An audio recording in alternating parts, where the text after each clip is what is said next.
Hindi namin hahayaan, hindi namin ibibigay ang aming palengke. Nanginig ang boses ni Aling Nena habang nakatayo sa ibabaw ng lumang kahon ng isda. Ang kanyang kamao ay mahigpit na nakangit na nakakuyom. Sa harap niya, isang dagat ng mukha ang nagpapakita ng takot at galit. Mga kapitbahay, kapwa tindero, mga pamilyang umaasa sa palengke ng pag-asa. Isang putok ng kamera ang sumabay sa pagbagsak ng martilyo sa ibabaw ng mesa. Ang pa ang mga opisyal ng barangay at dalawang lalaking nakasuot ng makintab na corporate attire ay nanatiling kalmado, ngunit ang tensyon sa hangin ay nagbabanta na sumabog anumang oras. Ang kanilang palengke, ang puso ng kanilang buhay, ang tangi nilang pag-asa. Paano nangyari ito? Paano naging pag-aari ng isang malaking kumpanya ang lupaing pinagmulan ng kanilang kabuhayan sa loob ng henerasyon? Ang Vergara Group of Companies. Ang pangalan ay naging tunog ng sumpa sa kanyang pandinig. Napakagat siya ng labi. Ang lalamunan niya ay halos makirot sa galit at pagkabahala. Hindi lang para sa sarili niya kundi para sa lahat ng umaasa rito, lalo na para sa kanyang si Junjun. May desisyon na ang korte, Aling Nena. Ito ay legal. Malamig na sabi ng isang lalaki na may suot na salamin. Legal? Ang pagkuha ng lupa ng mahirap ay legal? Sumbat niya, ang kanyang mga mata ay naniningkit. Tumindig si Aling Nena. Ang kanyang buhok ay nakapusod ng mahigpit at ang amoy ng piniritong isda at sariwang gulay ay bumabalot sa kanya. Hindi siya mayaman, hindi siya may pinag-aralan, pero hindi siya uurong. Hindi niya ibibigay ang palengke na ito nang walang laban. May naririnig siyang bulungan. Si Aling Nena talaga, napakatapang. Sana'y makinig sila sa kanya. Bigla, may nagtulakan sa likuran. Isang matangkad at matipunong lalaki na may salakot ang nagpupumilit na makalusot. Pitpit ang isang sako ng bigas na halos kasing laki niya. Nagkabungguan sila ng isang tindera at bumagsak ang sako. Kumalat ang bigas sa sahig, kasabay ng tunog ng pagkabigo. Ay, pasensya na, sabi ng lalaki, mabilis na yumuko at nagsimulang pulutin ang mga butil ng bigas. Nakakita si Aling Nena ng pagkakataon para baguhin ang usapan. Aba, ano ba yan? Mag-ingat ka naman, binata. Kita mo na, idinagdag mo pa ang gulo sa palengke. Saway niya kahit na ang totoo ay naawa siya sa binata. Tumayo ang kargador. Ang kanyang mukha ay may marka ng pagod at pawis. Ngunit ang kanyang mga mata ay iba, malalim. Parang may dala siyang buong kwento sa likod ng mga mata niyang iyon. Isang saglit silang nagtitigan at naramdaman ni Aling Nena ang isang kakaibang kirot sa kanyang dibdib. Isang kirot na hindi niya maintindihan sa gitna ng lahat ng kaguluhan. Pasensya na po, Aling Nena. Sabi ng kargador, ang kanyang boses ay malalim ngunit malumanay. Nagmamadali lang po. Magmadali! Lahat tayo ay nagmamadali. Pero hindi natin dapat saktan ang iba. Sagot niya, sinubukang ikubli ang kakaibang pakiramdam na iyon. Tinulungan siya ng ilang tindera na pulutin ang bigas. Humingi ulit ng paumanhin ang kargador bago nagpatuloy sa paglalakad, pero alam ni Aling Nena na nagtatago pa rin siya sa kanyang anino. Ang insidente ay panandaliang nakakagulo sa usapan. Naging mainit muli ang diskusyon sa pagitan ni Aling Nena at ng mga opisyal. Sa huli, walang nangyari. Nakaalis ang mga ang mga opisyal na may ngiti sa labi at naiwan ang komunidad na may bagong bigat sa kanilang balikat. Gabi na, tahimik na ang palengke. Naririnig ni Aling Nena ang malakas na pag-ubo ni Junjun mula sa kabilang silid. Lumapit siya, dinama ang noo ng binata. Mainit. Junjun, kumusta ang pakiramdam mo? Bulong niya, ang kanyang puso ay kumikirot. Okay lang po, inay. Sagot ni Junjun, pilit na ngumiti. Kaya ko pa po. Alam ni Aling Nena na hindi. Alam niyang mas lumalala ang kalagayan ng kanyang apo at ang pangarap nitong maging doktor ay tila lumalayo kasabay ng pagbagsak ng kanilang palengke. Kailangan niya ng pera para sa mga gamot, para sa mga test, para sa posibleng operasyon. Kinabukasan, habang nagtitinda si Aling Nena, nakita niya muli ang kargador. Nagkabangga sila ulit sa pasukan ng palengke, pero sa pagkakataong ito, hindi na nagalit si Aling Nena. Tumingin lang siya sa lalaki na yayog na ngayon ay mas malinaw niyang nakita ang pangalan sa kanyang ID, Ramon. Pasensya na, Aling Nena, sabi ni Ramon, ngumiti ng tipid. Ang, ang ngiting iyon ay tila nagpagaan sa bigat sa kanyang dibdib. Mag-ingat ka, sagot ni Aling Nena. Naramdaman niya ang init sa kanyang pisngi. Nang gabing iyon, habang naghahanda siya ng hapunan, may kumatok sa pintuan. Ang kapitbahay niya, si Aling Meli, ay may dalang isang sobre. Aling Nena, para sa iyo, mula daw sa opisina ng abogado, sabi ni Aling Meli. Ang kanyang boses ay may halong pag-aalala. Nang kinuha ni Aling Nena ang sobre, naramdaman niya ang mabilis na tibok ng kanyang puso. Ito na siguro ang huling desisyon. Binuksan niya ito nang nanginginig ang mga kamay. Isang formal na sulat na nag-uutos sa kanilang lumikas sa loob ng 30 araw. Napaupo si Aling Nena. Ang sulat ay tila isang hatol ng kamatayan para sa kanilang lahat. Sa kabilang dako ng Metro Manila, sa loob ng isang marangyang opisina na may malalaking bintana, nakaupo si Ramon Mon Vergara. Ang kanyang salakot at simpleng damit ng kargador ay nakasabit sa likod ng pintuan. Nakasuot na siya ngayon ng isang mahal na corporate suit.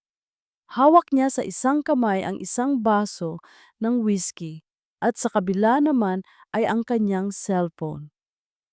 Moivek dang di dung kihoch, Don Ricardo. Lan lung an noi vào điện thoại, ting an vang vong trong căn phòng trong trại.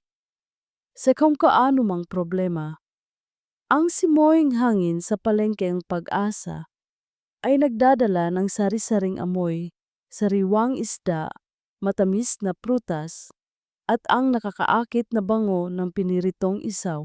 Para kay Ramon, ang bawat amoy ay isang paalala ng mundong kailangan niyang sirain at ng mundong lihim niyang kinagigiliwan.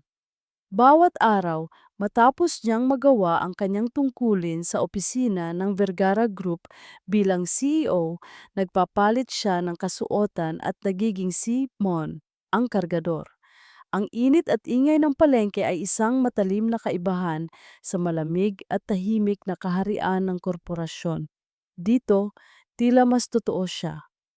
Lalo na kapag nakikita niya si Aling Nena. Napansin niya ang lalim ng pag-aalala sa mga mata nito simula nang matanggap ang sulat. Kitang-kita niya ang bigat sa bawat hakbang nito, sa bawat pagngiti nitong pilit sa kanyang mga suki.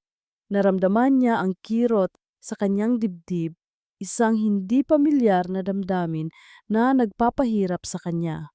Isang umaga, habang nagtitinda si Aling Nina, napansin niyang hirap na hirap itong buhatin ang isang sako ng patatas. Kaagad siyang lumapit. Aling Nena, ako na po ang bahala dyan, sabi niya. At agad kinuha ang sako. Napakunot ang noo ni Aling Nena. Aba, Mon, hindi mo kailangan gawin yan. Trabaho ko yan. Ayos lang po, nakita ko lang na nahihirapan kayo. Sagot ni Ramon, pilit nang ngumiti. Sa loob niya sumisigaw ang kanyang konsensya. Trabaho mo nga Ramon, ang sirain ang lahat ng pinaghirapan niya, ngunit sa kanyang bibig lumabas ang ibang salita. Tsaka Aling Nena, dapat magtipid kayo ng lakas. Kailangan kayo ng palengke. Isang saglit na katahimikan. Tumitig si Aling Nena sa kanya, ang mga mata nito ay may halong pagdududa at pagpapahalaga. Salamat Mon, bulong nito at sa unang pagkakataon sa loob ng maraming araw, nakita ni Ramon ang isang tunay na ngiti. Ang ngiting iyon ay tila ilaw na tumagos sa kanyang madilim na kaluluwa. Sa mga sumunod na araw, lalong lumalim ang ugnayan nila. Tinutulungan ni Ramon si Aling Nena sa pagbubuhat, sa paglilinis, at kahit sa pagbebenta ng isaw. Sa mga pagkakataong iyon, nararamdaman niyang tila nakalimutan niya ang lahat ng kanyang responsibilidad at ang kanyang tunay na pagkatao. Isang hapon, nakita ni Ramon si Junjun na nakaupo sa gilid ng kanilang stall, namumutla. Junjun, okay ka lang? Tanong niya lumapit. Okay lang po, Kuya Mon, sagot ng binata, ngunit namumutla pa rin. Napagod lang po siguro. Nakita ni Ramon ang isang reseta ng gamot na nakalagay sa mesa. Hindi niya maiwasang basahin ang ilang bahagi. Matinding gamot para sa isang matinding karamdaman. Isang kirot ang naramdaman niya. Alam niyang kailangan ng pera ni Aling Nena para rito. Kinausap niya si Aling Nena. Aling Nena, gusto niyo po bang tulungan ko kayo sa paghahanap ng pwedeng pagkakakitaan? Alam ko, mahirap ang sitwasyon ninyo ngayon. Alok niya. Pilit na ikinubli ang tunay na motibo. Umiling si Aling Nena. Hindi Mon, may dignidad kami. Hindi kami pulubi. Lalaban kami. Tsaka, kaya ko pa si Junjun. Ang kanyang pagtanggi ay nagbigay ng halo-halong damdamin kay Ramon. Humanga siya sa tapang niya, ngunit lalong naramdaman ang bigat ng kanyang kasinungalingan. Gabi na.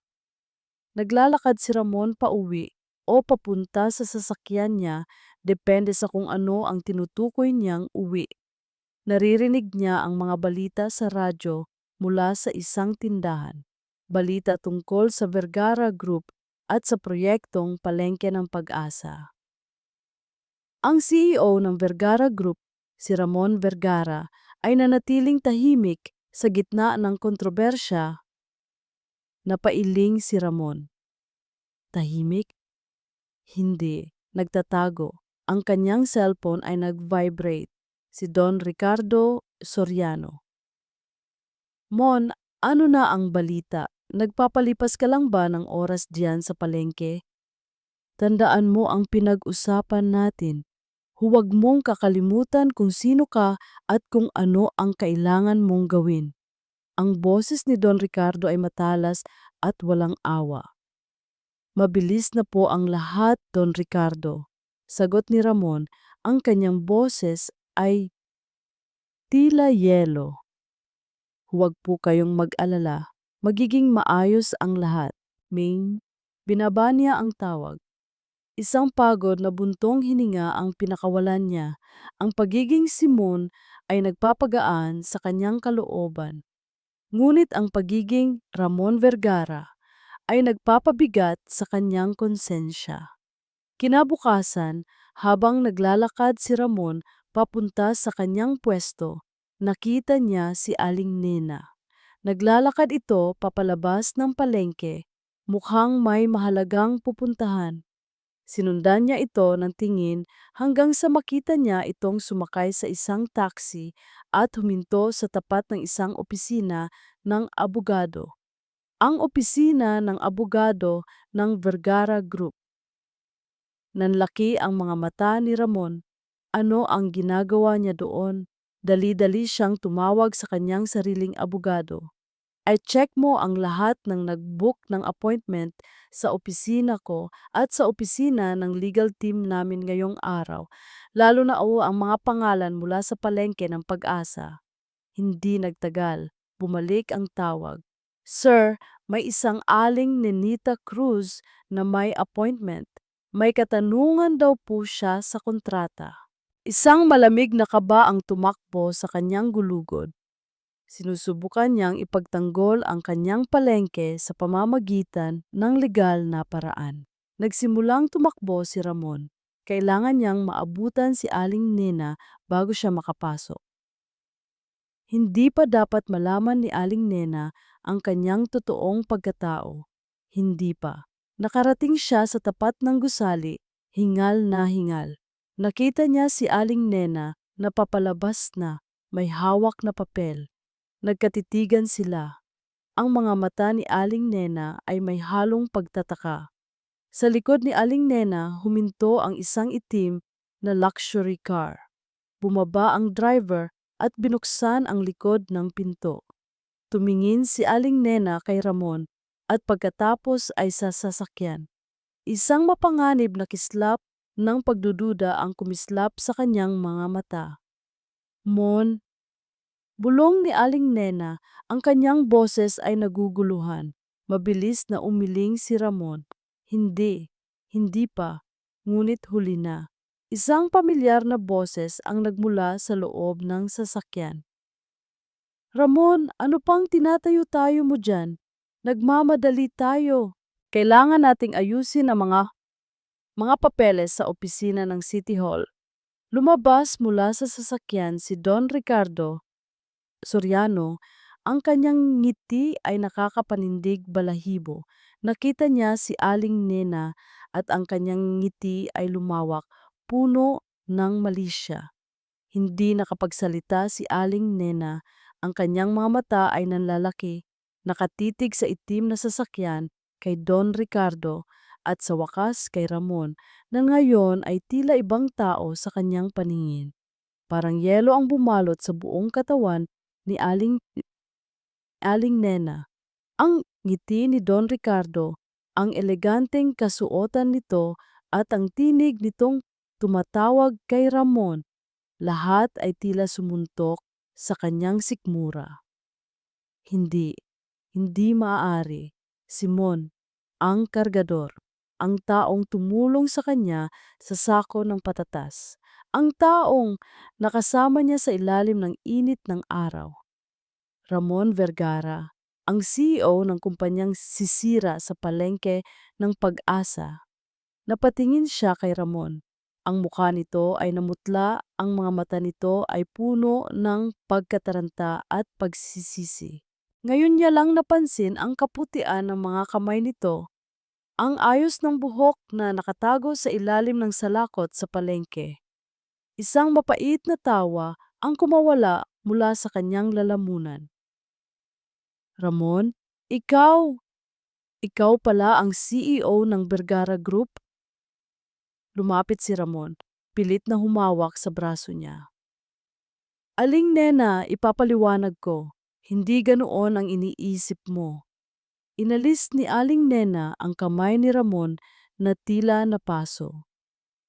Hindi ganoon? Anong hindi ganoon ha? Ang pagpapanggap mo bilang simpleng kargador para makipagkaibigan sa amin, para maniktik? Ito ba ang bagong paraan ng mga mayayaman para linlangin ang mga mahihirap? Nakita niya ang sakit sa mga mata ni Ramon, ngunit sa puntong iyon, hindi niya yan na ito pinansin. Ang galit at pagtataksil ang nagdomina sa kanyang puso. May pinag-uusapan kami, sabi ni Don Ricardo. Ang kanyang ngiti ay nakakadiri. Tila nagiging interesado ka sa negosyo namin, Aling Nena. Hindi pinansin ni Aling Nena si Don Ricardo. Ang kanyang mga mata ay nakatitig pa rin kay Ramon. Akala ko iba ka. Akala ko, kahit papaano, may pakiramdam ka. Pero hindi. Isa ka ring manloloko tulad ng lahat ng mayayaman. Umalis si Aling Nena, ang bawat hakbang ay mabigat at puno ng galit. Hindi niya pinakinggan ang tawag ni Ramon sa likuran. Ang kanyang puso ay tila nadurog. Sa mga sumunod na araw, ang balita tungkol sa pagiging CEO ni Mon ay mabilis na kumalat sa palengke. Ang dating paghanga at tiwala ay napalitan ng galit, takot at pagdududa. Niloko tayo ni Mon. Sabi ko na nga ba, may kakaiba sa kanya. Lalo lang tayong pahihirapan ng mga Vergara. Ginamit ni Don Ricardo ang pagkakataong ito para lalong guluhin ang palengke. Isang hapon, habang nag-aayos si Aling Nena ng kanyang mga paninda, biglang dumating ang isang grupo ng mga kalalakihan. Ang kanilang mga muka ay balot ng tattoo at ang kanilang mga tingin ay puno ng banta. Aba, Aling Nena, matigas ka pa rin ba? Sabi ng isa, at sinipa ang isang timba ng isaw, kumalat ang mga bola sa sahig. Sabi ng amo namin umalis na raw kayo. Wala kayong karapatang gawin yan, sigaw ni Aling Nena, pilit na pinipigilan ang takot. Nagsimula silang sirain ang mga paninda ng iba. Ang mga tindero ay natakot, hindi makapagsalita. Bigla may humarang sa isang lalaking aakma ng manira ng gulay, si Ramon. Tama na! Sigaw ni Ramon, ang kanyang boses ay malakas at puno ng awtoridad. Umalis kayo rito! Aba, sino ka para utusan kami? Sabi ng isa at sinugod si Ramon, nagsimula silang maglaban. Kahit na si Ramon ay sanay sa trabahong pisikal, marami sila. Nagsuntukan sila at sa gitna ng kaguluhan, tinamaan si Ramon sa labi. Dumugo. Hindi nakatiis si Aling Nena. Kinuha niya ang isang matalim na kutsilyo na ginagamit niya sa isda at sinugod ang mga kalalakihan. Umalis kayo! Walang mananakit sa palengke ko! Sigaw niya, ang kanyang mga mata ay nagliliyab. Natakot ang mga kalalakihan sa tapang ni Aling Nena at sa wakas ay tumakas sila. Sumumpa na babalik. Naiwan silang dalawa, si Ramon at Aling Nena, sa gitna ng nagkalat na paninda. Ang labi ni Ramon ay dumudugo. Bakit mo ginawa yon? Tanong ni Aling Nena.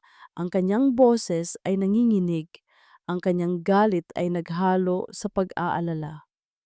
Hindi ko kayo hahayaan na saktan, sagot ni Ramon, nakatingin sa kanya. Kinuha ni Aling Nena ang isang malinis na tela at pilit na idinikit sa labi ni Ramon. Ang kanilang mga mata ay nagtagpo. Sa kabila ng lahat ng galit, naramdaman niya ang isang kakaibang koneksyon.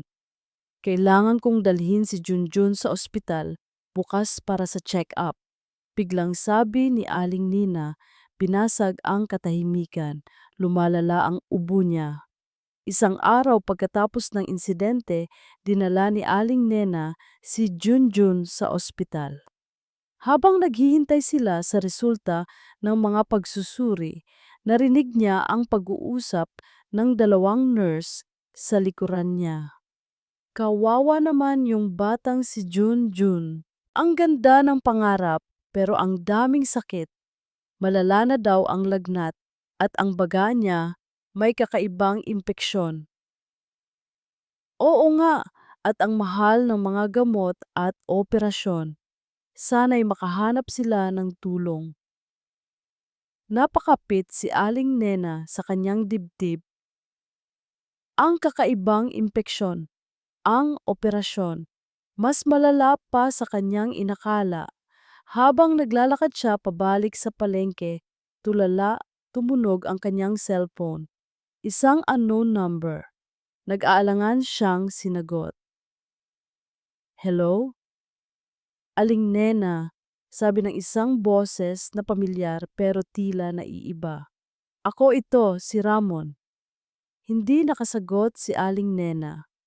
Aling Nena, may mahalaga akong sasabihin.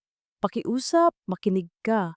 Ang sabi ni Don Ricardo, Biglang putol ang tawag. Tiningnan ni Aling Nena ang kanyang telepono. Out of signal. Sa kabilang banda, si Ramon ay nakaupo sa loob ng kanyang kotse, napakalayo sa palengke. Ang kanyang muka ay puno ng tensyon. Narinig ko ang lahat, Ramon, ang boses ni Don Ricardo sa telepono, matalim na parang balaraw. Ikinagagalak kong malaman na nagpapalitaw ka ng impormasyon sa mga kalaban natin. Nanginginig ang mga kamay ni Ramon. Don Ricardo, hindi yan totoo. Huwag mo akong lokohin, bata. Alam ko ang ginagawa mo. Isang huling babala. Kung hindi mo aayusin ang proyektong ito at kung hindi mo iiwan ang babaeng yan, sisiguraduhin kong malalantad ang lahat ng baho ng pamilya Vergara. Lahat ng koneksyon ng ama mo sa palengke ng panalangin ay lalabas. Pipilitin ko ang nanay mo na magsabi ng totoo at hindi ka na makakatulog ng payapa. Nanlaki ang mga mata ni Ramon, ang palengke ng panalangin, ang dating palengke na sinasabing sinira ng kanyang ama. Ang palengke na konektado sa pamilya ni Aling Nena.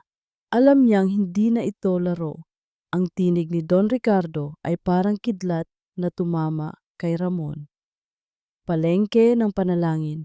Ang pangalan ay parang multo mula sa nakaraan ng kanyang pamilya, isang sugat na kailanman ay hindi tuluyang naghilom. Ang koneksyon nito sa pamilya Cruz ni Aling Nena ay nagdulot ng isang napakalamig na kaba sa kanyang kalamnan. Hindi niya lang niloloko si Aling Nena. Tila nilalabas niya ang matagal nang nakabaon na sakit. Kahit anong pilit niya, hindi niya na maabot si Aling Nena. Ang bawat pagtatangka niyang tawagan o lapitan siya ay sinasalubong ng katahimikan o matatalim na salita. Ang sakit sa mga mata nito nang malaman ang totoo ay patuloy na bumabagabag sa kanya. Manloloko, tulad ng lahat ng mayayaman. Ang mga salitang iyon ay bumubulong sa kanyang isip. Sa loob ng kanyang marangyang opisina, si Ramon ay tila nakakulong.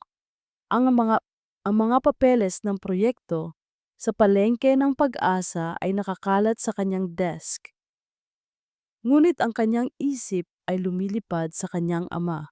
Naaalala niya ang mga huling araw ng kanyang ama, si Don Victor Vergara, ang lungkot sa mga mata nito, ang matinding presyon na dinadala nito, at ang biglaang pagpapakamatay na sumira sa kanilang pamilya na kailanman ay hindi niya naiintindihan ng buo.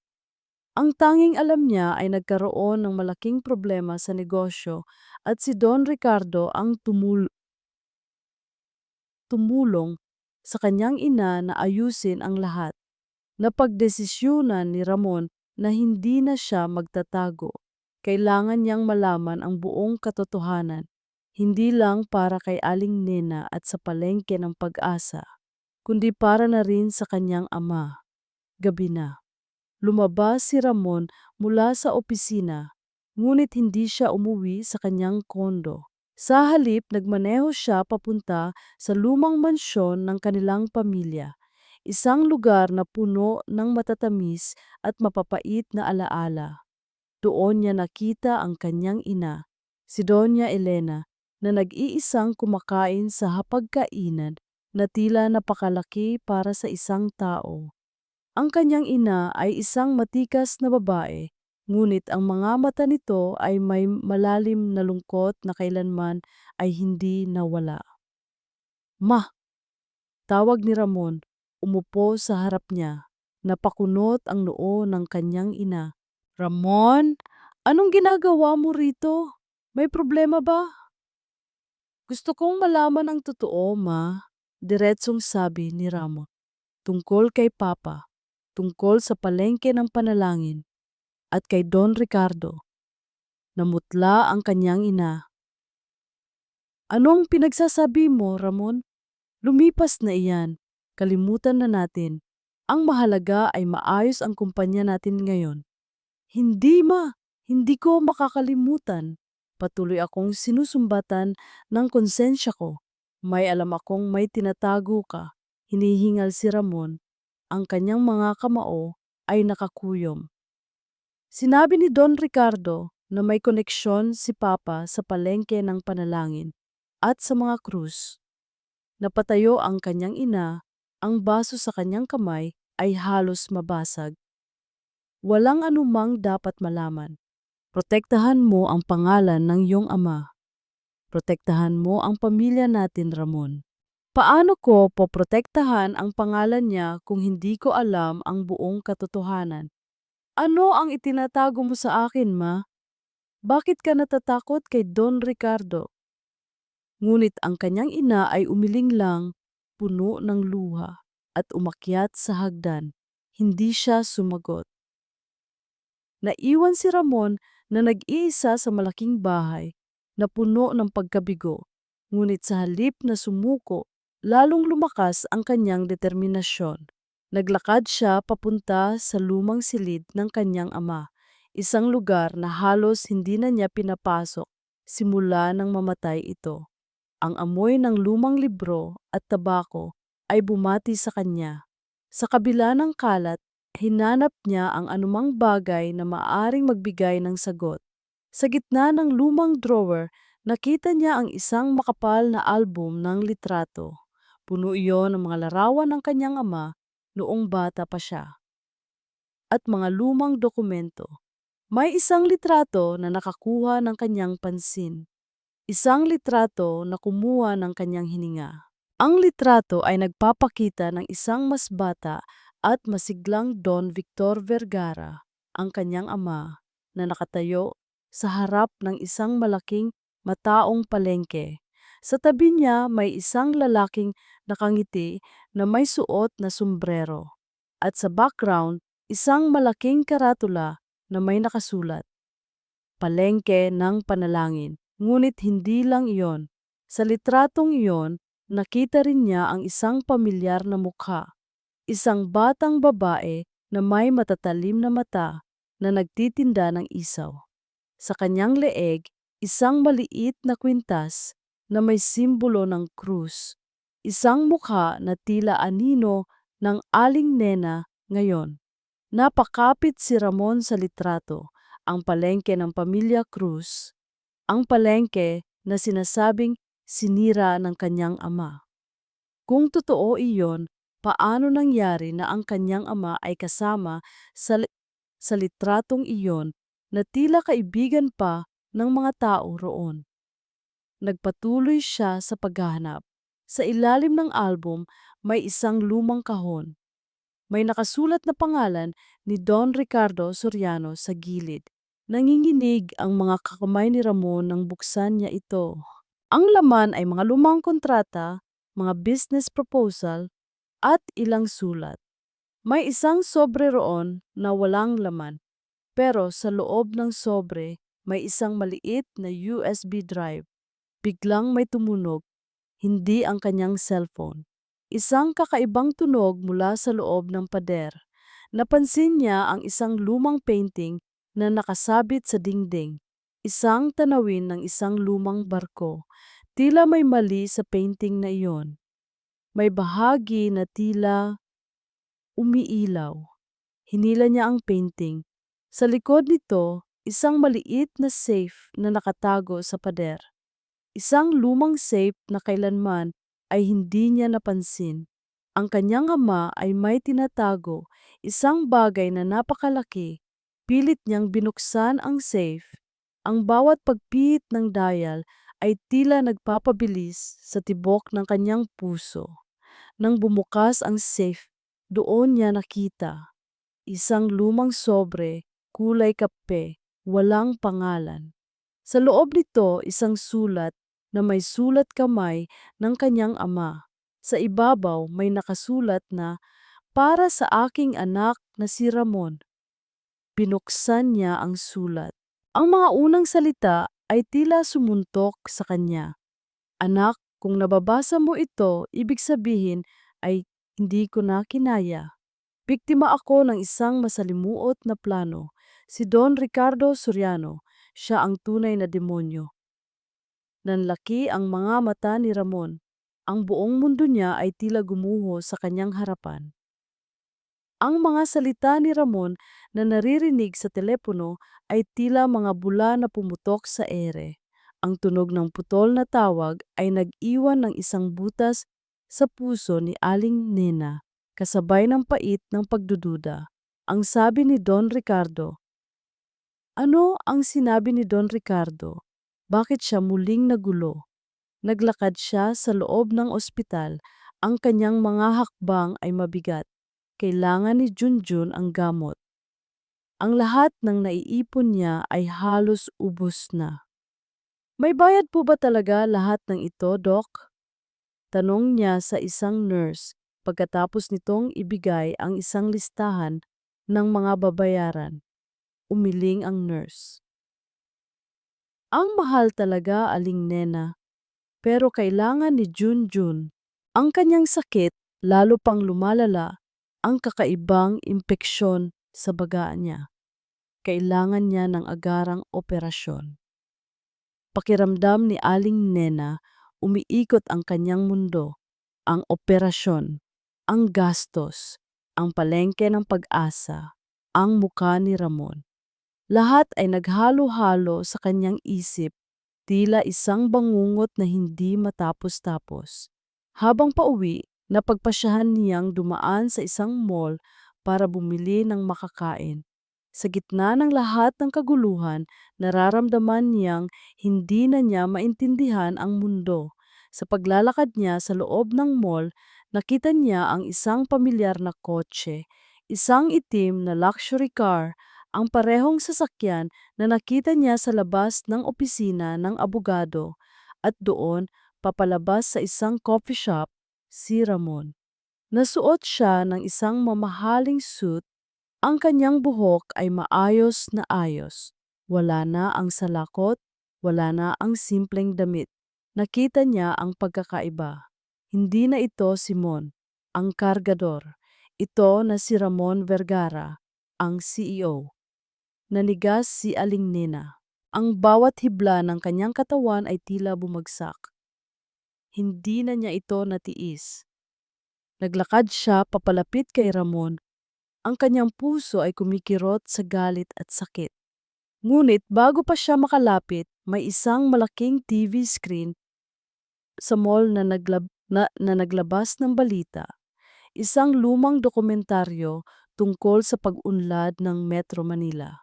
At doon, sa screen, nakita niya ang litrato ng palengke ng panalangin, ang lumang palengke ng kanilang pamilya, na ngayon naging isang malaking gusali. Kasama sa screen ang mga lumang pahayag tungkol sa mga Vergara, sa kanilang pagpapalayas sa mga mahihirap at sa pagbagsak ng palengke ng panalangin. Isang matalim na sakit ang tumusok sa puso ni Aling Nena. Naaalala niya ang mga kwento ng kanyang ina, ng kanyang lola, ang kanilang pagkawala ng palengke, ang pagkasira ng kanilang kabuhayan, at ang pangalan na laging bumubulong sa kanilang pamilya, Vergara. Sa mga sandaling iyon, ang kanyang sakit ay naghalo sa matinding galit. Ang lalaking kanyang pinagkatiwalaan, ang lalaking sa isang iglap ay tila nagbigay ng pag-asa sa kanya, ay ang apo ng taong sumira sa kanilang buhay. Naramdaman niya ang isang matinding kirot sa dibdib, hindi lang sa kanyang palengke ngayon, kundi sa nakaraang paulit-ulit na humahabol sa kanya. Aling Nena? Narinig niya ang boses ni Ramon. Humarap siya dito. Ang kanyang mga mata ay nanlilisik sa galit at luha. Ikaw, bulong niya, ang kanyang boses ay nanginginig. Pamilya mo ang sumira sa amin dati. Ikaw ang sumisira sa amin ngayon. Walang pinagkaiba ang Vergara noon at ngayon. Inilabas niya ang lumang litrato mula sa kanyang bag na nakita niya sa lumang gamit ng kanyang lola. isang larawan ng palengke ng panalangin bago ito mawala at itinapon ito sa dibdib ni Ramon. Hindi ko akalain na lolokohin mo ako ng ganito. Patuloy niya, ang kanyang boses ay tila isang sumpa. Niloko mo ako. Minanipula mo ang puso ko para lang sa negosyo mo. Mas masahol ka pa sa iniisip ko. Lumapit si Ramon, pilit na ipaliwanag ang sarili. Aling Nena, pakiusap, makinig ka. Hindi mo naiintindihan. Ngunit hindi na nakinig si Aling Nena. Tumingin siya kay Ramon, ang kanyang mga mata ay puno ng matinding sakit at pagkamuhi. Ayoko nang makita ang mukha mo, kayo ng pamilya mo, kayo ang sumpa ng buhay namin, sabi ni Aling Nena at tumalikod. Ang kanyang bawat hakbang ay mabigat, tila tinatakbo niya ang lahat ng sakit at galit na nararamdaman niya. Aling Nena, pakiusap! Narinig niya ang pagtawag ni Ramon, puno ng sakit at desperasyon, ngunit hindi na siya lumingon. Ang kanyang puso ay durog na durog, ang kanyang tiwala ay nawala na. Ang lalaking sa isang iglap ay tila naging pag-asa niya ay naging mitya ng mas matinding sakit. Patuloy siyang naglakad, ang luha ay umaagos sa kanyang pisngi. Ang palengke ng pag-asa ay tila unti-unting nagiging palengke ng luha. Nang makabalik siya sa bahay, nakita niya si Junjun na nakahiga sa kama, namumutla. Inay! Bulong ni Junjun pilit na ngumiti. Lumapit si Aling Nena sa tabi nito. Pinilit ang kanyang sarili na ngumiti kahit na ang kanyang puso ay puno ng pagdurusa. Kumusta ang pakiramdam mo, anak? Mainit po ang pakiramdam ko, inay, sagot ni Junjun, at nahihirapan po akong huminga. Napakapit si Aling Nena sa kamay ni Junjun. Ang pangarap ng kanyang apo, ang kanyang kinabukasan, ang lahat ay nakasalalay sa paglaban niya. At ngayon, ang lalaking kanyang minsan nang pinagkatiwalaan ay tila isang muling pag-atake ng nakaraang sumira sa kanila. Huwag kang mag-alala, Junjun, bulong ni Aling Nena. Ang kanyang mga mata ay nanlilisik. Lalaban si Inay, lalaban ako para sa iyo, kahit kanino, kahit sino pa ang kalaban. Ang mga salita ni Aling Nena ay parang saksak sa puso ni Ramon. Kayo ng pamilya mo, kayo ang sumpa ng buhay namin. Ang pagtingin sa kanyang mga mata, puno ng galit at pagkamuhi, ay mas masakit pa kaysa sa anumang pisikal na sugat. Pinilit niyang habulin si Aling Nena, ngunit huli na. Ang kanyang mga hakbang ay tila pinapabagal ng kanyang sariling konsensya. Naiiwan siyang nag-iisa sa gitna ng mataong mall. Ang litrato ng palengke ng panalangin ay nakakalat sa sahig, isang patunay ng kasalanan ng kanyang pamilya at ng kanyang sariling kasinungalingan. Nagbalik si Ramon sa kanyang opisina, ang kanyang isip ay gulong-gulo. Ang litrato, ang palengke ng panalangin, ang mga krus, lahat ay tila konektado sa isang madilim na sinulid ng nakaraan. Nagsimula siyang iwasan ang lahat. Ayaw niyang kausapin si Don Ricardo, ayaw niyang mag-isip tungkol sa proyekto. Ngunit ang kanyang cellphone ay patuloy na tumutunog, puno ng mga tawag mula kay Don Ricardo na nagbabanta at nagpapaalala ng kanyang tungkulin. Ramon, kailangan mong kumilos, hindi ito laro. Kung hindi mo maipatupad ang proyektong ito, alam mo ang mangyayari. Lahat ng baho ng pamilya Vergara, ang koneksyon ng ama mo sa mga anomaliyang pinansyal, lahat ay malalantad. Ang boses ni Don Ricardo ay may halo ng pagtawa at pagbabanta. Nanginginig si Ramon. Ang alaala ng kanyang ama, ang kanyang sariling pagkabigo.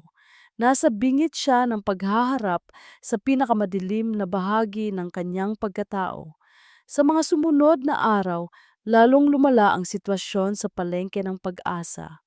Ang mga tao ni Don Ricardo ay mas naging agresibo. Nagsimula silang maglabas ng mga flyers na may mga maling impormasyon tungkol kay Aling Nena. Sinisiraan siya at pinaghihiwalay ang komunidad. Ang ilang tindero, sa takot at pagkabigo, ay nagsimula ng umalis. Isang gabi, lihim na bumalik si Ramon sa palengke ng Pag-asa. Nakita niya ang pagguho ng dating buhay na lugar. Mga nakasarang stall, nagkalat na basura, at ang katahimikan na tila isang huling hininga. Napakasakit ng kanyang puso. Narinig niya ang balita tungkol sa paglala ng sakit ni Junjun mula sa mga tindera. Hindi niya kinaya. Lihim siyang lumapit sa kanyang personal assistant, si Gino. Gino, kailangan kong malaman ang lahat ng tungkol sa sakit ni Junjun Reyes. Ang kanyang medical records, ang kanyang mga gamot, ang kanyang mga pangangailangan. Pero gawin mo ito ng patago, huwag ipaalam kay Don Ricardo at lalong-lalo na kay Aling Nena. Kumilos si Gino ng mabilis. Nalaman ni Ramon ang lahat. Ang kakaibang impeksyon, ang kailangan na operasyon, at ang matinding gastos. Hindi ito pwedeng mangyari. Nagpasya si Ramon na kailangan niyang tulungan si Junjun kahit na lihim. Ginamit niya ang kanyang impluensya bilang CEO para mag-donate ng pondo sa ospital na pinagagamutan ni Junjun, ngunit sa ilalim ng isang anonymous na donasyon para sa pasyenteng nangangailangan. Ang kanyang ina. Kailangan niyang kausapin ang kanyang ina. Nagpunta si Ramon sa mansyon. Ang kanyang ina ay mas mukhang payat at malungkot kaysa dati. Ma, kailangan kong malaman ang totoo. Ano ang koneksyon ni Don Ricardo sa pagkamatay ni Papa? Bakit ka natatakot sa kanya? Napabuntong hininga ang kanyang ina. Ramon, alam mo ba ang sinasabi mo? Gusto mong sirain ang lahat ng itinayo ng ama mo? Ang alam ko po, ma, may tinatago kayo, at ang pagtatago na iyon ang sumisira sa akin. Pakiusap, ma, alam kong may nalalaman ka sa palengke ng panalangin at sa pamilya Cruz. Namutla ang kanyang ina. Lumapit siya kay Ramon at sa kanyang mga mata, nakita niya ang isang takot na hindi niya kailanman nakita. Si Ricardo, siya ang dahilan ng pagbagsak ng palengke ng panalangin. Siya ang nagmanipula sa ama mo. Siya ang nagtulak sa ama mo na gumawa ng masamang desisyon at nang ayaw na ng ama mo, pinagbantaan niya ito. Alam niya ang lahat ng aming baho. Ano pong baho, ma? Umiyak ang kanyang ina. Siya ang nagplano ng lahat. Gusto niya ang lupa at nang magkautang ang ama mo sa kanya, ginamit niya ang lahat ng iyon para kontrolin siya. Ang sulat ng iyong ama. Nandoon ang lahat. Nasaan ang sulat, ma? Sinunog ko na para protektahan ka, para protektahan ang pamilya Vergara, sabi ng kanyang ina, umiiyak. Huwag mo nang hanapin, Ramon. Huwag mo nang kalkalin ang nakaraan. Hayaan mo na ang mga patay. Ngunit hindi maaaring hayaan ni Ramon. Ang mga salita ng kanyang ina ay nagbigay sa kanya ng bagong pag-asa at isang matinding determinasyon. Kailangan niyang malaman ang katotohanan. Kung hindi niya mahanap ang sulat ng ama niya, kailangan niyang hanapin ang iba pang ebidensya. Nagsimula siyang mag-imbestiga ng lihim. Ginagamit niya ang kanyang posisyon bilang CEO, ngunit ginawa niya ito nang walang kaalam-alam si Don Ricardo. Hinanap niya ang mga lumang dokumento, mga kontrata at mga financial reports. Sa gitna ng mga lumang dokumento ng kumpanya, Nakakita si Ramon ng isang file na may nakasulat na Don Victor Vergara, personal files.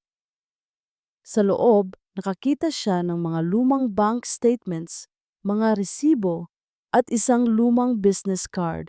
Ngunit ang nakakuha ng kanyang pansin ay isang maliit na sobre na nakatago sa ilalim ng file. Walang pangalan. Sa loob, isang susi. Isang lumang susi na may kakaibang disenyo. Hindi niya alam kung saan ito patungo, ngunit naramdaman niya na ito ay mahalaga. Kinabukasan tumunog ang kanyang cellphone. Si Don Ricardo. Ramon, handa na ang lahat. Bukas, kailangan mong pirmahan ang huling kontrata. Ang kontrata na magpapahintulot sa pagdemolish ng palengke ng Pag-asa. Hindi sumagot si Ramon. Kapag pinirmahan mo iyon, Ramon, wala nang atrasan. Huwag mong lokohin ang sarili mo. Alam mong may hawak ako sa iyo. Ang lahat ng baho ng pamilya Vergara, ang koneksyon ng ama mo sa mga anomaliyang pinansyal, lahat ay malalantad. Pipilitin ko ang nanay mo na magsabi ng totoo at hindi ka na makakatulog ng payapa. Pagkatapos ay nagpadala si Don Ricardo ng isang email, isang litrato, isang lumang litrato ng kanyang ama kasama si Don Ricardo na nagpipirma ng isang kontrata. Sa likuran, ang anino ng isang lumang gusali na tila isang palengke. At sa litrato na iyon, may isang lalaki na nakatayo sa likuran ni Don Ricardo, may hawak na isang maliit na kahon. Isang kahon na may pangalan, Soriano's Holdings. Nanlaki ang mga mata ni Ramon. Ang pangalan na iyon, ang kahon na iyon. Biglang naalala niya ang isang lumang kwarto sa mansyon ng kanyang ama. Isang kwarto na laging nakakandado. Isang kwarto na may isang pamilyar na pangalan sa pinto. Soriano. Ang araw ay sumikat sa palengke ng Pag-asa. Ngunit para kay Aling Nena, ito ay tila isang madilim na gabi. Ang anunsyo ng tuluyang pagpapaalis sa loob ng 2 araw ay nagdulot ng matinding pagkadismaya sa komunidad. Ang mga stall na dati puno ng buhay ay unti-unting nawala. Ang mga, ang mga tawanan at bulungan ay napalitan ng tahimik na pag-iimpake at mga higpi. Aalis na kami, Aling Nena, sabi ng isang tindera, umiiyak. Wala na tayong laban. Napakapit si Aling Nena sa kanyang dibdib. Pilit siyang ngumiti, pilit na nagbigay ng pag-asa. Ngunit maging siya ay nararamdaman ang pagbagsak ng kanyang loob. Ang mga matatalim na salita ni Ram, ang katotohanan ng kanyang pagtataksil, ang lahat ay tila bumalik at nagdulot ng malaking kirot. Hindi tayo susuko, bulong niya sa sarili, ngunit ang kanyang boses ay nanginginig.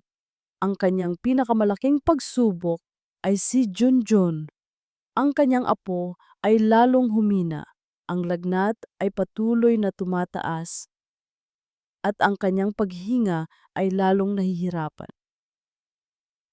Inay, masakit ang dibdib ko, bulong ni Junjun. Habang nakahiga sa kama, pinagpapawisan. Mabilis na tinawagan ni Aling Nena ang ambulansya. Ang kanyang puso ay halos lumabas sa kanyang dibdib. Kailangan ni Junjun ang operasyon ngayon. Ngunit nasaan ang pera? Ang anonymous na donasyon na dumating sa ospital ay hindi sapat para sa lahat ng gastos. Habang hinihintay ang ambulansya, may kumatok sa pintuan. Si Ramon. Nakatayo siya doon, ang kanyang muka ay puno ng pag-aalala. Aling Nena, narinig ko si Junjun. Ano ang nangyayari? Tanong ni Ramon, pilit na lumapit.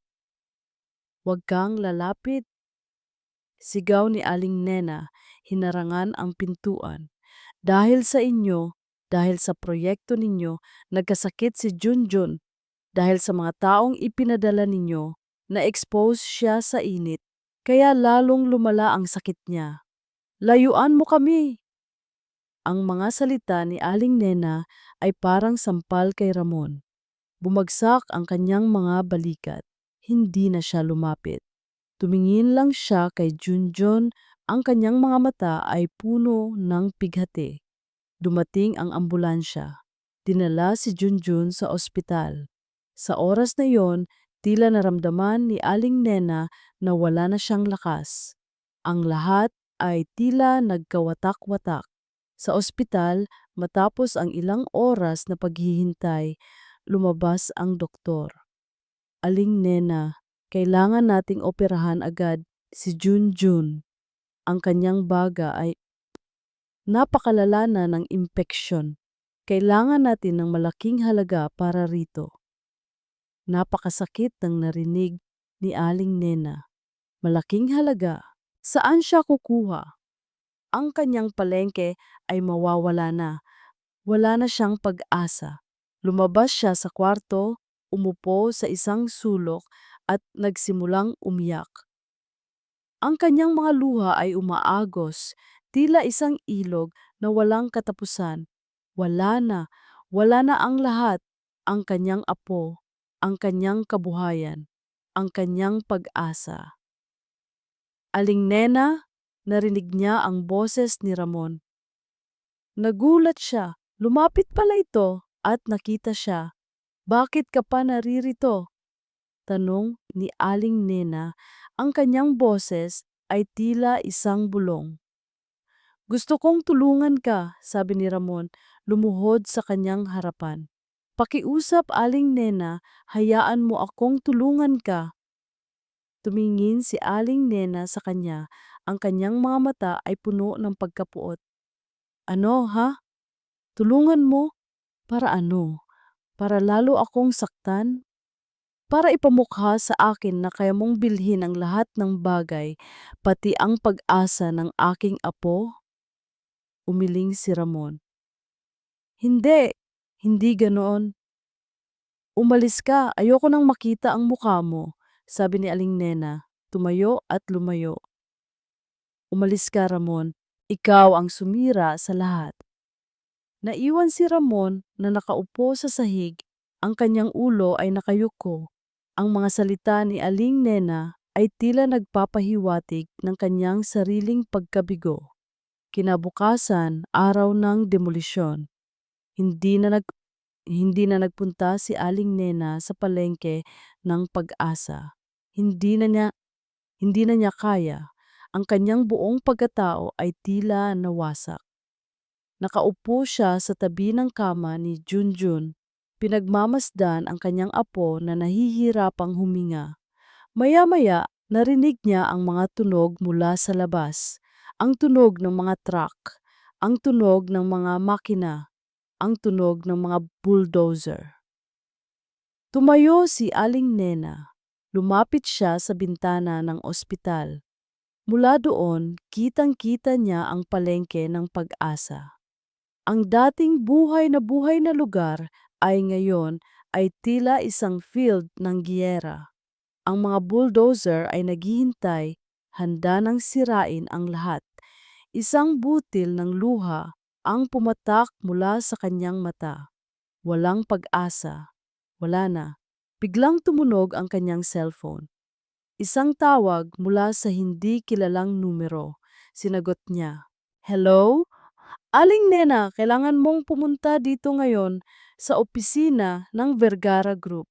Ang sabi ng isang boses, formal at seryoso. May mahalaga kaming sasabihin, isang importanteng balita.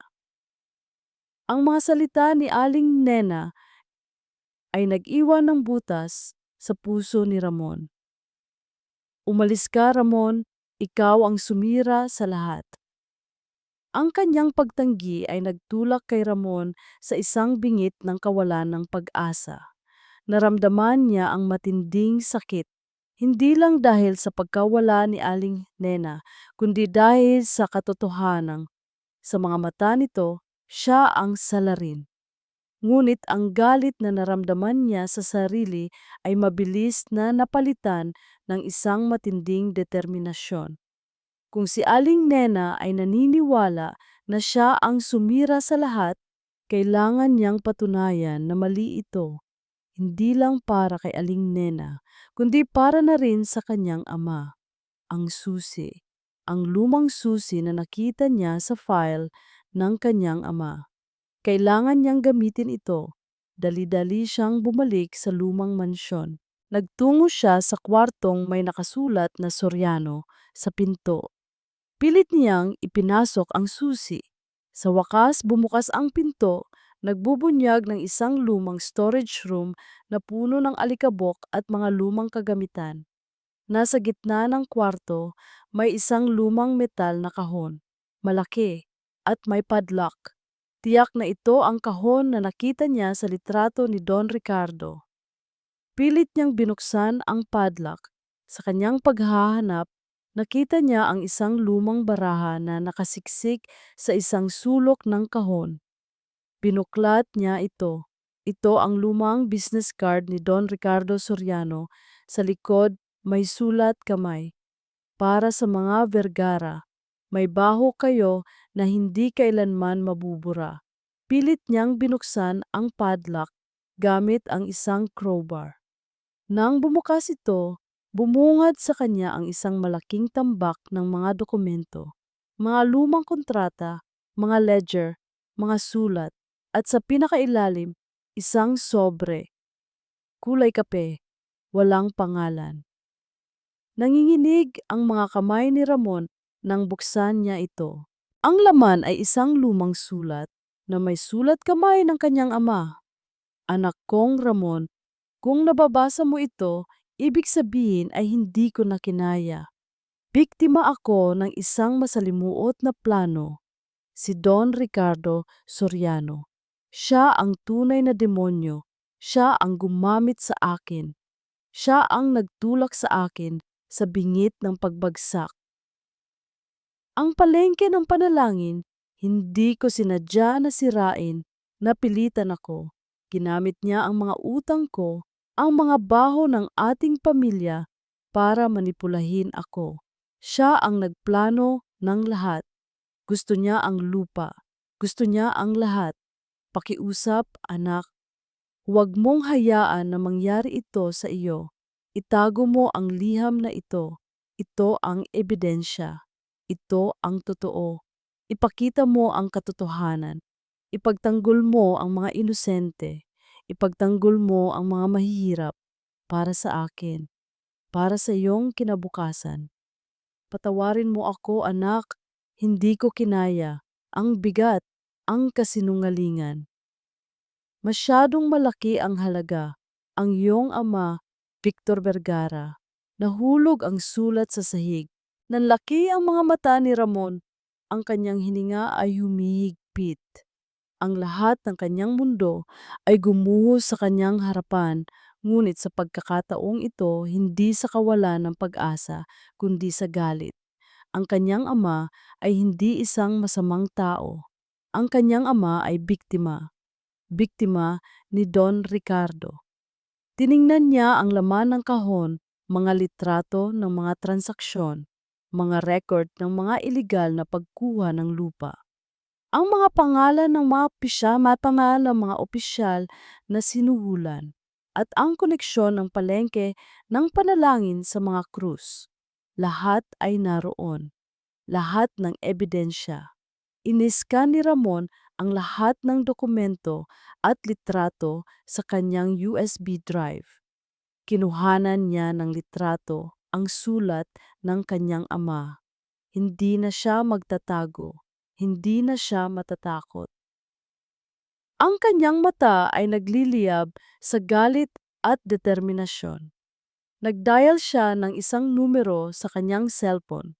Ang boses ng kanyang abogado ay sumagot.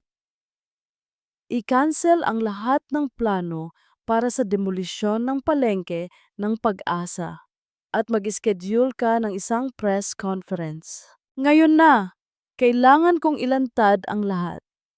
Ramon, Anong sinasabi mo? Tanong ng abogado, naguguluhan. Malalaman mo. Sabihin mo sa lahat ng media. At tawagan mo ang pulis. Mayroon tayong isang mamamatay tao na kailangan nating arestuhin. Nagtungo si Ramon sa isang malaking bulwagan ng isang hotel.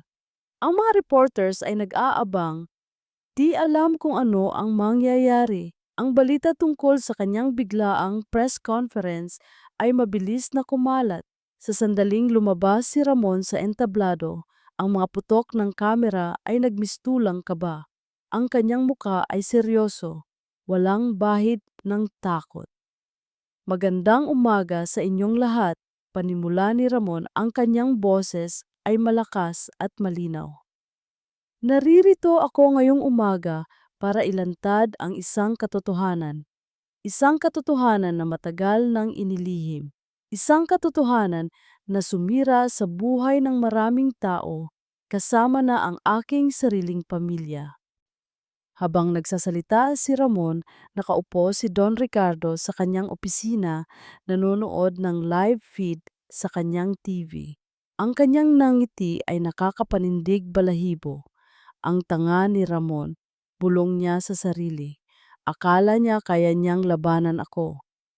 Ngunit habang nagsisimulang ipakita ni Ramon ang mga ebidensya, ang sulat ng kanyang ama, ang mga litrato, ang mga dokumento, nagbago ang ekspresyon ng mukha ni Don Ricardo. Mula sa pagiging mapang-uyam, naging pagkabigla. At pagkatapos, matinding galit. Imposible! Sigaw niya, itinapon ang remote sa TV. Hindi niya pwedeng gawin iyon. Tumayo si Don Ricardo, ang kanyang mga mata ay nanlilisik.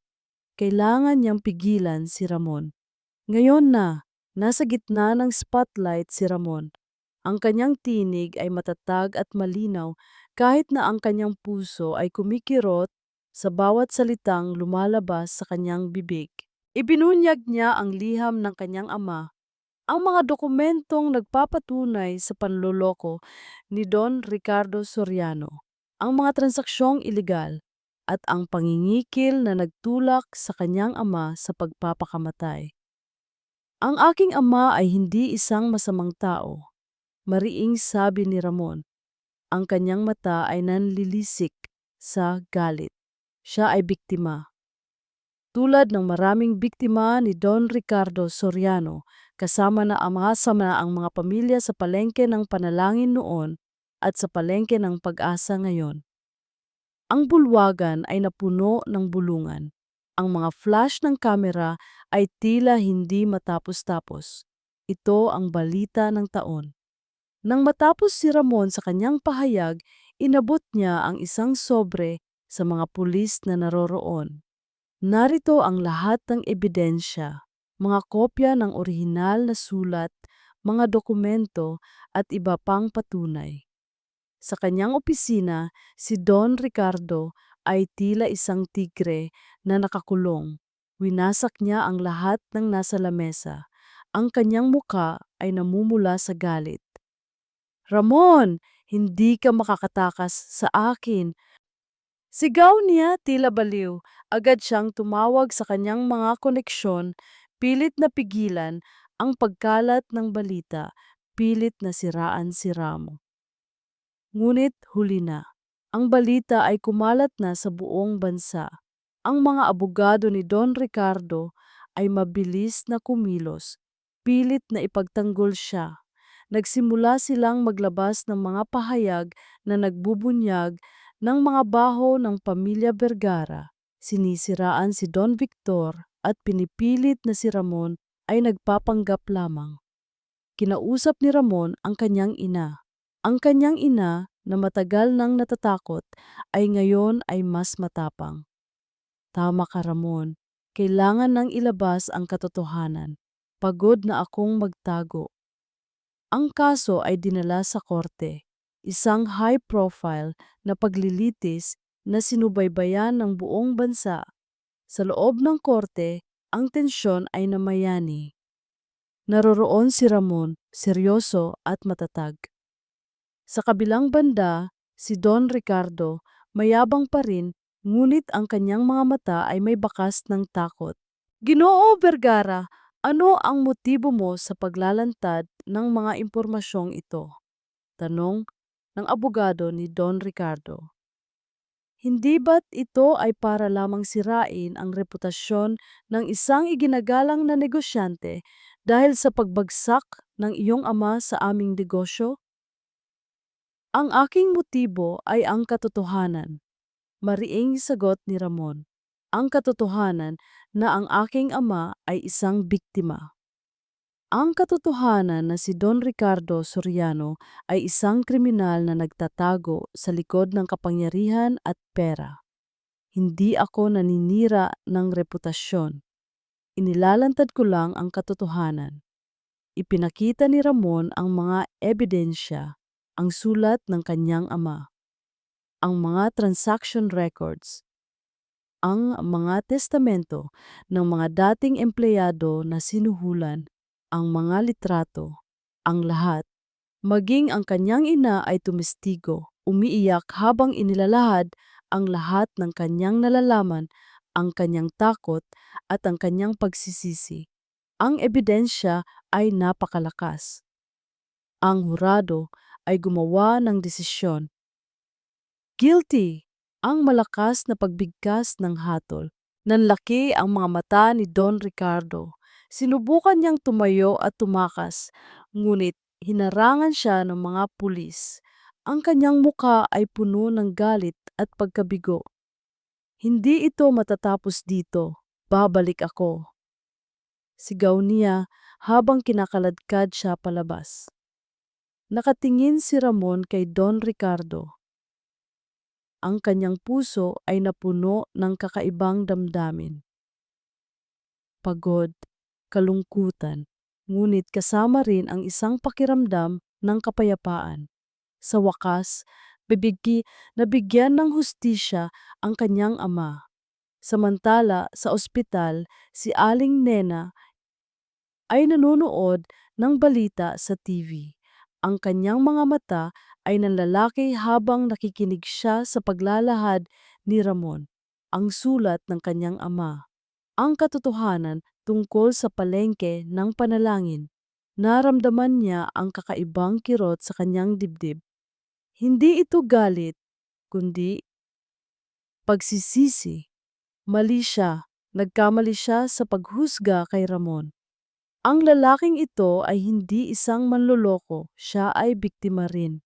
At ngayon, nilalabanan niya ang halimaw na sumira sa kanilang lahat. Ang kanyang mga luha ay umagos.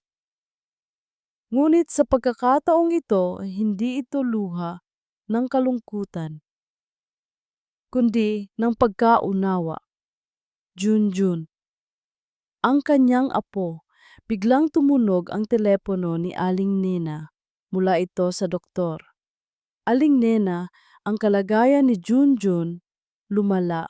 Kailangan niya ng agarang operasyon. Ngayon na, ngunit sa totoo lang po, kulang pa rin ang pondo na mayroon tayo. Nanginig ang mga kamay ni Aling Nena. Ang lahat ng pag-asa na naramdaman niya ay tila naglaho. Sa oras na iyon, may nagbukas ng pintuan. Si Ramon, hingal na hingal siya, tumakbo mula sa korte. Ang kanyang suit ay lukot, ang kanyang muka ay pagod, ngunit ang kanyang mga mata ay puno ng pag-aalala. Aling Nena, sabi ni Ramon, lumapit sa kanya. Hawak niya ang isang sobre.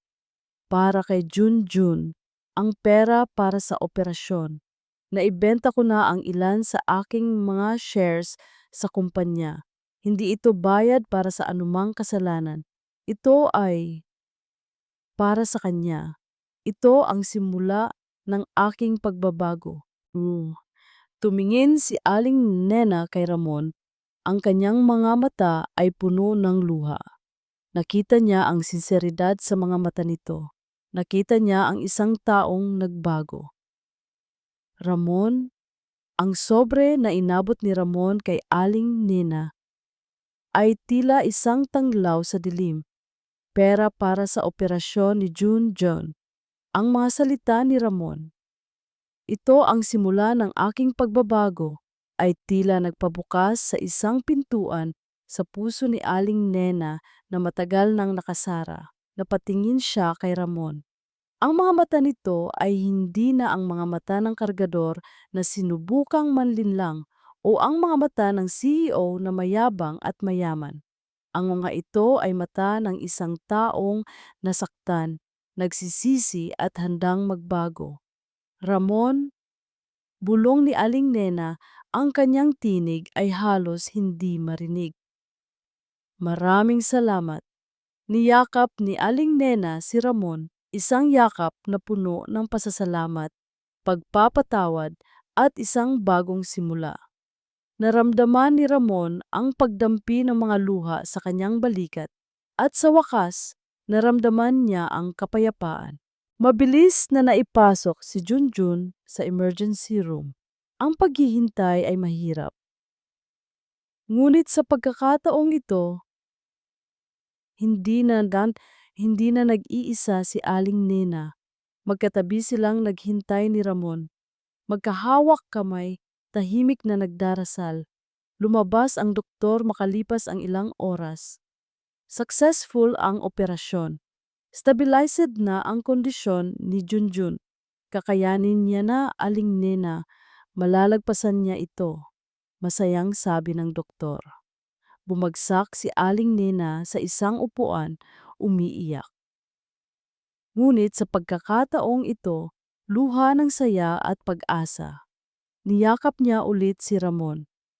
"Salamat, Ramon," sabi niya. "Salamat sa lahat." "Para kay Junjun, Aling Nena," sagot ni Ramon, nakatingin kay Junjun sa loob ng kwarto. "Para sa kanya." Sa mga sumunod na linggo, nagpatuloy ang paggaling ni Junjun. Samantala, si Don Ricardo Soriano ay nahaharap sa matinding kaso. Ang kanyang mga koneksyon at kapangyarihan ay naglaho at siya ay nahaharap sa matinding parusa. Isang araw bumalik si Ramon sa palengke ng Pag-asa. Ngunit sa pagkakataong ito, hindi bilang isang kargador at hindi rin bilang isang CEO na nagbibigay ng ultimatum.